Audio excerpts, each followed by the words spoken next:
নমস্কার সবাইকে। কেমন আছেন সবাই? আশা করি সবাই খুব ভালো আছেন। আপনারা অনেকেই জানেন, রিসেন্টলি আমরা মানালি ঘুরতে গেছিলাম। আর আমরা যে ট্রেনে করে বাড়ি ফিরছিলাম, ওটা ছিল নেতাজি এক্সপ্রেস। অনেকে ওটাকে কালকা এক্সপ্রেসও বলে থাকেন।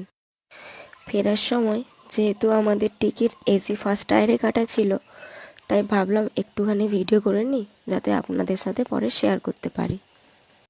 এই কামরায় ভেতর থেকে দরজা লক করার সিস্টেম ছিল, যাতে বাইরের কোনো মানুষ এসে আপনাদেরকেও ডিস্টার্ব করতে না পারে।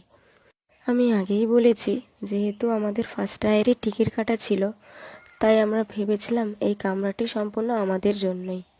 কিন্তু এমনটা মোটেই নয়। পরে আরও একটা ফ্যামিলি এসে এখানে অ্যাড হয়।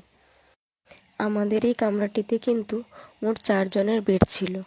প্রত্যেক বেডে 2টো করে বেড কভার, একটা কুশন আর একটা করে ব্ল্যাঙ্কেট রাখা ছিল। তো যাই হোক, আপনাদের ভিডিওটি কেমন লাগলো অবশ্যই জানাবেন। দেখা হচ্ছে পরের একটি ভিডিওতে।